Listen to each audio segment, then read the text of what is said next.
Pemirsa, berdasarkan hasil voting yang dilakukan oleh ketua masing-masing DPC, akhirnya tongkat estafet ketua baru DPD Harpi Melati Kalimantan Selatan secara resmi diemban Hajah Hanisa untuk periode 2026 hingga 2031. Pemilihan ketua baru DPD Harpi Melati Kalsel ini berlangsung di gedung Balai Rungsari Taman Budaya Kalsel di Banjarmasin. Diawali penyampaian dan penyerahan laporan pertanggungjawaban oleh ketua sebelumnya Hajah Heni Rusilawati kepada pimpinan sidang Hajah Eli Rahmi. Kemudian dilanjutkan penyampaian visi misi oleh masing-masing kandidat dengan mengusung dua calon kuat, yakni Hajah Hanisa dan Hajah Siti Sania. Dalam proses voting atau pemungutan suara, akhirnya era kepemimpinan baru DPD Harpi Kalsel resmi dimulai yang kini diemban Hajah Hanisa untuk periode 2026 hingga 2031. Ini melanjutkan estafet kepemimpinan yang sebelumnya dipimpin Hajah Heni Rusilawati.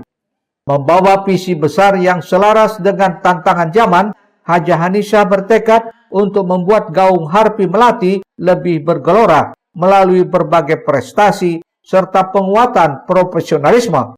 Terlebih organisasi ini bukan sekedar wadah berkumpulnya para perias, melainkan inkubator bagi profesi perias pengantin agar naik kelas di mata publik. Di era digital saat ini, kompetensi teknis perlu dibarengi dengan kemampuan adaptif dari para pengantin rias agar bisa bersaing dan berdaya guna terhadap perubahan teknologi tanpa meninggalkan marwah budaya sendiri yang perlu dipertahankan dan dilestarikan. Selain itu, Hajah Hanisa akan memprioritaskan untuk seluruh DPC kabupaten kota agar bisa memiliki tata rias pengantinnya dengan ciri khasnya masing-masing. Karena selama ini Harpi Melati Kalsel baru memiliki dua tata rias pengantin adat Banjar yang sudah pakem, yakni Bagajah Gamuling Baular Lulut serta Baamar Galung Pancar Matahari. Saya inginkan seluruh DPC kabupaten kota bisa memiliki tata rias pengantinnya dengan ciri khasnya masing-masing. Karena selama ini kita hanya punya dua pengantin yang sudah baku.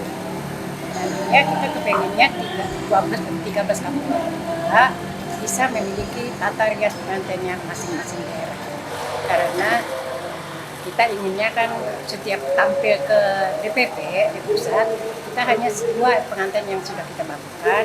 Nah, sedangkan dari provinsi-provinsi lain sudah beberapa pengantin dari kabupatennya sudah tampil. Itulah yang saya inginkan agar Kalimantan Selatan, kabupaten kotanya bisa tampil dengan berbagai pengantin adatnya di DPP atau di nasional.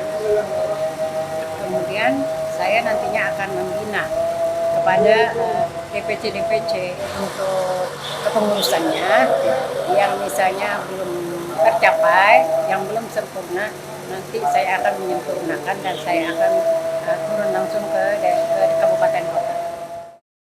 Di samping itu, kesuksesan kepengurusan periode sebelumnya yang solid menjadi fondasi kuat bagi Hanisa untuk terus menjadikan Harpi Melati sebagai mitra strategis pemerintah dalam menjaga identitas budaya sekaligus penggerak ekonomi kreatif di Banua.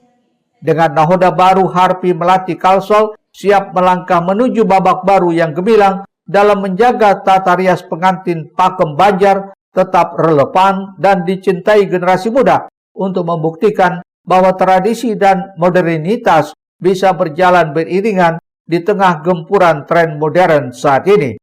Erwin Yudanwari, Banjar TV.